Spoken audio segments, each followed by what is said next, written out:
ऊपर ही ऊपर से गुजर गया, जैसे नौजागरण गुजर गया था। उसका सामाजिक असर बहुत कम पड़ा और वैचारिक बौद्धिक असर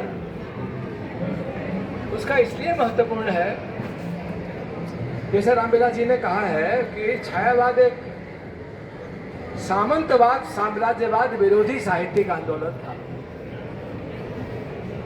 तो सामंती बंधनों से लड़ने में साम्राज्यवाद से इसलिए लड़ना पड़ा था कि पश्चिम में जो रोमांटिसिज्म आया वो स्वतंत्र परिवेश में आया था, जबकि भारत में जो रोमांटिसिज्म या जो कह सकते हैं छायावाद आया वो औपनिवेशिक स्थितियों में आया था और उसके कार्यभार इधर ही खड़ा पश्चिम के रोमांटिसिज्म से ज़्यादा व्यापक थे।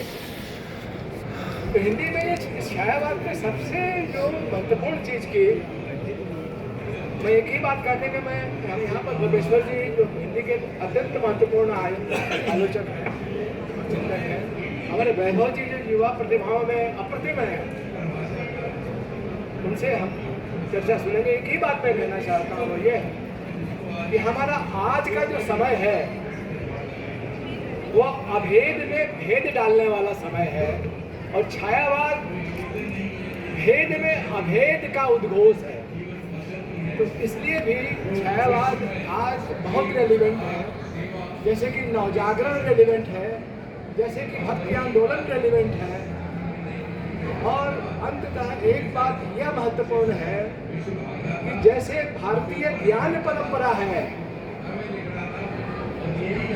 आजकल भारतीय ज्ञान परंपरा की गली कूचे हर जगह चर्चा शुरू हो गई है, बहुत इन्वेस्टमेंट हो रहा है इसमें। पर जैसे भारतीय ज्ञान परंपरा है वैसे ही हमें भारतीय संवेदना परंपरा की भी चर्चा करनी चाहिए। और भारतीय संवेदना परंपरा भारतीय साहित्य की परंपराओं में हमें मिलेगी और छायावाद भारतीय संवेदना परंपरा में मील का एक आवश्यक पत्थर है, एक बड़ा पत्थर।